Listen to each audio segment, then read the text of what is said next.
अब देखिए, अब हम लोग आप लोग से बात करने जा रहे हैं। ये टोक्यो में जो क्वाड का जो सम्मेलन हुआ है, क्वाड क्वाड तो ये क्वाड का जो सम्मेलन हुआ है उसमें प्रधानमंत्री है ना श्री नरेंद्र मोदी की भूमिका क्या है।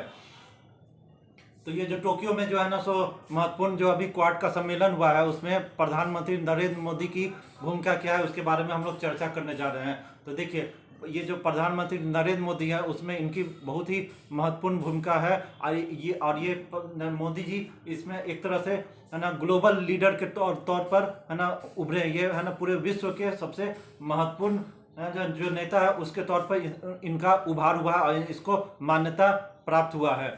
तो इसलिए इस अभी अभी जो जितना भी ये जो है ना सो क्वाड देश का जो सम्मेलन हुआ है इसमें मुख्य रूप से 4 देश सम्मिलित हुए हैं। एक तो भारत है, दूसरा ऑस्ट्रेलिया, जापान और अमेरिका। तो इस सब देशों के जो चारों देशों के राष्ट्र अध्यक्ष हैं इस सब इसमें है ना सो शामिल हुए हैं क्वाड के सम्मेलन में जो टोक्यो में हुआ है। तो इसमें है ना सो देखिए, ये जो अमेरिका के जो राष्ट्रपति हैं अमेरिका के जो राष्ट्रपति है बाइडेन। तो ये जो जो बाइडेन है तो ये पिछले साल ही है ना सो राष्ट्रपति पद का शपथ ग्रहण किए हैं। तो एक साल पुराना ही है ना नेता है। फिर ये जापान में भी है ना सो जो पीएम है, जो अभी वर्तमान जो जापान के पीएम है वो एक साल पहले ही सत्ता संभाले हैं। वहाँ के प्रधानमंत्री एक साल पहले ही बने हैं। और अमेरिका का भी प्रेसिडेंट राष्ट्रपति जो बाइडेन ये भी है ना एक साल पहले ही वहाँ के राष्ट्रपति पद की शपथ लिए हैं। और ये जापान का भी है ना सो प्रधानमंत्री एक साल पहले वहाँ का प्रधानमंत्री पद का शपथ ग्रहण किया है। ये ऑस्ट्रेलिया का जो है ना प्राइम मिनिस्टर है, जो वर्तमान में अभी जो प्राइम मिनिस्टर है वो 2 दिन पहले ही है ना सो 2 दिन पहले ही वहाँ के प्रधानमंत्री पद का शपथ लिए हैं। और आप लोगों को ये जान के आश्चर्य होगा कि जो आदमी 1 दिन 2 दिन पहले ही वहाँ है ना ऑस्ट्रेलिया का जो प्रधानमंत्री है 1-2 दिन पहले वहाँ के प्रधानमंत्री पद का शपथ ग्रहण किए हैं और इसके बावजूद भी है ना सो तुरंत है ना क्वाड का जो सम्मेलन है उसमें शामिल होने के लिए पहुँच गए हैं। तो आप क्वाड कितना महत्वपूर्ण है ऑस्ट्रेलिया के लिए, तो आप इस बात से समझ सकते हैं कि क्वाड कितना महत्वपूर्ण है ऑस्ट्रेलिया के लिए कि वहाँ के जो प्रधानमंत्री है तो 1-2 दिन पहले ही शपथ ग्रहण किए हैं और फिर भी इस सम्मेलन में भाग लेने के लिए तुरंत 1-2 दिन में ही पहुंच गए। तो ये देखिए कितना सम्मेलन है, इस सम्मेलन का कितना महत्व है। और इस सब जितने भी नेता हैं जो लीडर है भारत के, नरेंद्र मोदी हुआ, ये सब इस सब में सबसे समझदार अनुभवी नेता है कौन है? भारत के प्रधानमंत्री नरेंद्र मोदी जो है ना 2014 में है ना प्रधानमंत्री पद की शपथ लिए और अभी 2022 हो रहा है। तो लगभग है ना 8 साल का इनका अनुभव है प्रधानमंत्री पद का। ये है ना एक तरह से ग्लोबल लीडर के तौर पर उभर चुके हैं। अब विश्व के जो है ना सबसे महत्वपूर्ण जो नेता है पूरी दुनिया के जो है ना गिने चुने जो नेता उनमें इनका नाम आता है। तो ये सबसे ज़्यादा अनुभवी लीडर है। ये जो है ना अमेरिका का राष्ट्रपति वो भी तो है ना 1 साल पहले ही बना है प्रेसिडेंट। तो इसमें ना सबसे अनुभवी नेता के तौर पर है ना ये इनको मान्यता प्राप्त हुआ है। तो ये है ना भारत के लिए बहुत ही गर्व की बात है कि ये जो हमारे प्रधानमंत्री है मोदी जी, ये है ना पूरे एक तरह से विश्व नेता के तौर पर इसमें उभर आए हैं। और इसमें है ना ये जो क्वाड है तो इसमें क्वाड में ना चारों देश है ना हमारा जो है ना भारत है, ऑस्ट्रेलिया है, जापान है, अमेरिका है। इस सब का एक ही दुश्मन है, कॉमन दुश्मन है, कौन है? चाइना। तो इस सब चारों देश मिलकर चाइना का घेराबंदी करने के लिए क्वाड का फॉर्मेशन किया है। तो ये चाइना है ना चाइना है तो ये है ना ये जो होता है ना इसका मैप देखिए, चाइना का मैप, ये जो मैप देखिए तो इसे ग्लोबल जो है ना मैप देखिएगा तो उसमें चारों देश की जो स्थिति है ये देखिए। भारत यहाँ पर मैप में देखिएगा, भारत यहाँ, अब भारत का पड़ोसी देश को नहीं, पूरा चाइना है। चाइना अब इसका घेराबंदी करने के लिए भारत यहाँ है, जापान फिर यहाँ है, यहाँ पैसिफिक ओशन है। तो है ना चाइना के बगल पे पैसिफिक ओशन है, ये समुद्री है ना चाइना का समुद्री पड़ोसी देश है जापान। ये जापान है, फिर यहाँ पर यूएसए है। तो यहाँ इसके नीचे पैसिफिक ओशन है, अमेरिका है, इसके नीचे पैसिफिक ओशन है, ऑस्ट्रेलिया है तो यहाँ भी पैसिफिक ओशन है। तो ये ऑस्ट्रेलिया के नीचे पैसिफिक ओशन है और ये है ना ये ऊपर में है ना ऊपर में है ये है ना साउथ चाइना सी है। और ये भारत है, भारत के नीचे इंडियन ओशन है। तो भारत के नीचे कौन है? हिंद महासागर, इसको इंडियन ओशन। और ये अमेरिका जापान और ऑस्ट्रेलिया के बीच में जो अमेरिका है और ये जापान है, अमेरिका और ऑस्ट्रेलिया के बीच में पैसिफिक ओशन। और है ना भारत और ये ऑस्ट्रेलिया, भारत और ऑस्ट्रेलिया और ये जो चाइना, भारत और ऑस्ट्रेलिया है तो इसके बीच में कौन है? हिंद महासागर। तो इंडो पैसिफिक रीजन इसको कहा जाता है, हिंद प्रशांत क्षेत्र।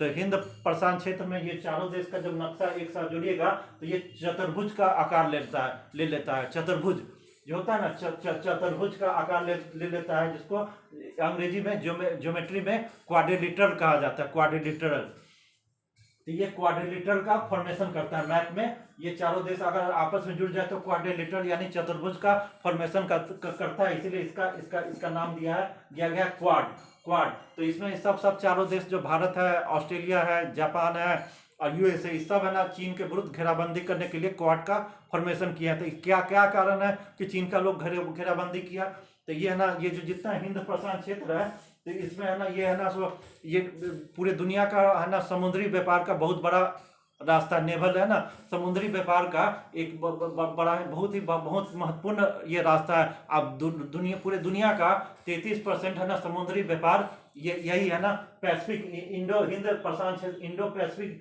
जो क्षेत्र है, और इसमें साउथ चाइना सी है जो चीन के नीचे है, तो साउथ चाइना सी, तो इसके रास्ते है ना पूरे दुनिया का 33% समुद्री व्यापार होता है।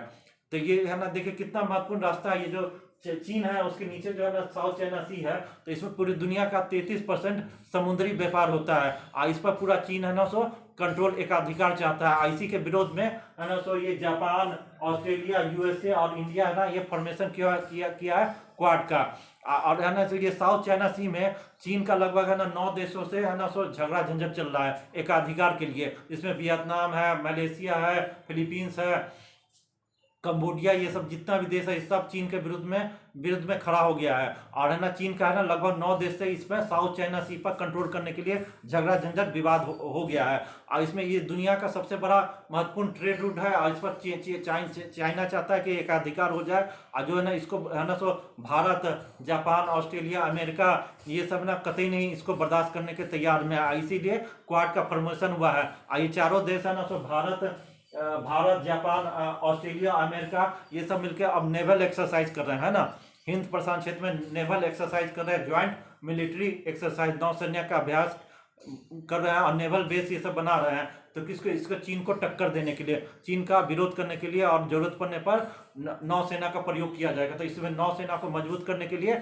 जो है ना अमेरिका साथ आ गया है, जापान और है ना ऑस्ट्रेलिया और भारत ये सब मिलके है ना अपना नेवल ज्वाइंट मिलिट्री एक्सरसाइज किया है, मालाबार एक्सरसाइज। आज चीन को पटकनी देने के लिए इस पर पूरा जो चीन है इस पर कंट्रोल करना चाहता है, उसके विरोध में ये पूरा है ना मालाबार है ना नेवल एक्सरसाइज हुआ है। और इसमें समझौता हुआ है कि है ना सैटेलाइट इमेज से इस पर है ना पूरा हम लोग है ना सभी देश इस पर ध्यान देगा। और सैटेलाइट इमेज है ना जो भी है ना इलीगल काम इसमें चीन कर रहा है, जैसे कि है ना इलीगल माइनिंग कर रहा है, उसमें तेल का, गैस ये सब का माइनिंग कर रहा है। तो इलीगल माइनिंग, इलीगल फिशिंग ये सब जो कर रहा है, तो इस सब का है ना सैटेलाइट इमेज जो है ये सब आपस में है ना इमेज आपस में शेयर करेगा ये लोग देश, और है ना ज्वाइंट मिलिट्री एक्सरसाइज भी करेगा। और चीन को इसमें पूरा हिंद प्रशांत क्षेत्र में जो चीन जो है ना अपना एकाधिकार करना चाह रहा है उसको पटकनी देने के लिए क्वाड का फॉर्मेशन हुआ है। और इस सब का फॉर्मेशन में सबसे महत्वपूर्ण भूमिका जापान के जो है ना पूर्व प्रधानमंत्री है शिंजो आबे, उनका सबसे महत्वपूर्ण भूमिका रहा है। और उन्होंने ही चीन से है ना चीन का एकाधिकार जो है ना इसमें है ना साउथ चाइना सी में जो बड़ा है या हिंद प्रशांत क्षेत्र में, तो उसी के विरोध में उन्होंने ये संगठन बनाने में सबसे महत्वपूर्ण भूमिका शिंजो आबे की रही है, और उन्हीं का सबसे बड़ा ये इसमें रोल रहा है। तो ये है कि ये है अभी ये है जो क्वाड है, तो इसी का प्रमोशन है। चतुर्भुज देखिए, चतुर्भुज है, यही है।